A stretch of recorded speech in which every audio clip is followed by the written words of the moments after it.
That seem to have that golden touch. Everything they touch turns to gold, but not always. Even the most successful investors have had their head handed to them.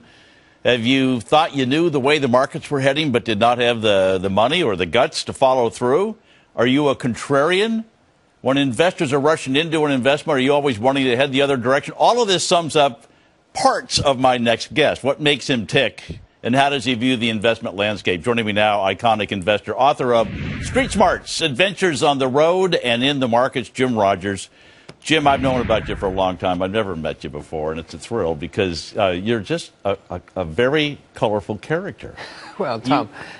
You came from a small town in the South, wound up at Yale, got in, kind of danced around some Wall Street firms. You had no idea what Wall Street was about. You didn't know the difference between a stock and a bond. And you made $1 bazillion and retired when you were 37. Well, I've made a lot of mistakes along the way, too, as the book points out. You said you got wiped out by trying to short a stock. One of the first things that happened to me was had a brilliant move. I made triple my money in 5 months. I thought, boy, am I smart. I found out very quickly I didn't know anything. The market showed me, we'll show you, boy. Isn't that so true, though, of so many people who try something new? They try commodities or they try puts and calls and they do really well and they think, I've got it. I've got the secret. I've got the knack. But you do have the knack. Sure, you've made mistakes, but you've made a lot of money. Well, back to your point, I want to say that I'm not the first person to say that a little knowledge is a dangerous thing. We all know that. You think you know a lot, but you don't, and that's when you make a lot of mistakes. I learned from that. I think it's wonderful to lose money when you do it when you're young and when it's not a lot of money, because it teaches you a lot of things about the market, and it teaches you about yourself. Well, you started shorting stocks, and I don't want to get into a lesson here on shorting stocks with the audience, but basically you were betting on stocks that were going to go down and made you money. You got into commodities when nobody even knew what a commodity was. Right. How does your mind work? Because you go places that people don't want to go. Well, I would like to figure that out because it is correct, and suddenly I find myself talking about Myanmar, and people say, what's Myanmar? I say, talk about North Korea, and they said, are you kidding? North Korea? Are you nuts? I don't know quite how it happens, but throughout my life, and whether it comes from my parents, I don't know, I do wind up in places that other people aren't visiting or talking about or investing in.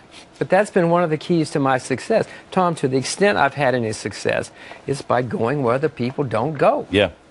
But you did that when you were a young guy, but you've also had the luxury of, once you made a pretty good pile of money, you bailed. You and George Soros, the Quantum Fund. I mean, it was, and people think about, big investment firms and they think there's like tall buildings with people in them. It was you and Soros and a secretary. That's all it was. That was it. Yeah, it was 3 hours over at Columbus Circle. And you went from $12 million to $250 billion. Yeah, in a fairly short period of time. Yeah. Well, we worked hard. We loved what we were doing. We had a success. Now, I haven't seen George in over 33 years, so you might as well ask me about my first wife, because that's far, far distant. Well, in my past. but it goes to the fact that you were being I don't know if it's contrarian the right word, but you were just observing things in life. But then, so you made your money.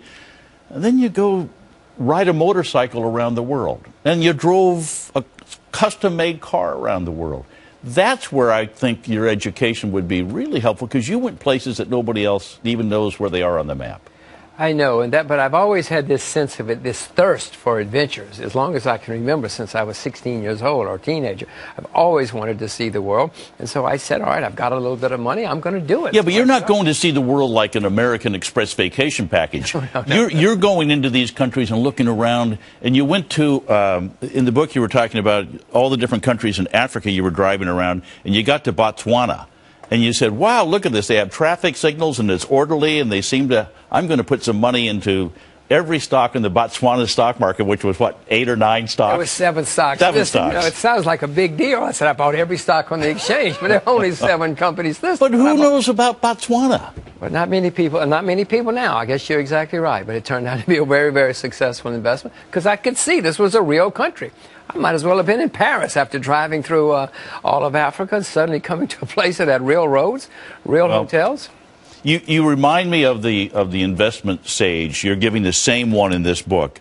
that Peter Lynch gave. Don't invest in things you don't know. Invest in things that you do know and know a lot about. Just don't do. Put your money in the bank and earn 1% if you have to, because it's better than losing 1 or 2% a year. Just wait. I assure you, you will find something that you know a lot about where you can make money, and that's how you become a successful investor. Yeah, but one of the things about, on a different path, but about waiting, you talk about the fact, I think you had shorted something, but you knew it was going to go down, but unfortunately, you ran out of time. I went down first. You went down first. So you've got to be careful with this. I mean, your book is really fascinating. Thank you. But you've got to be careful. This isn't for the average investor out there, I don't think. Well, it is for the average investor if he's willing to take the time and energy and do the homework. Investing is not an easy business. Oh, my goodness, it's not an easy business. Everybody likes to watch you on TV and hear people make a lot of money. That's not the way most people are. You've got to take the time and the energy, and then you can make a lot of money. Yeah, I stand corrected. You're right. Anybody can do this. It's just a matter of you got to do the work. I wish it were easy to get rich. Oh, my goodness, wouldn't it be wonderful if it were easy to get rich? We'd all be rich. I'm just going to follow you around and see what you're doing. Jim Rogers, pleasure to meet you. I'm delighted to be here, Tom. Thank you.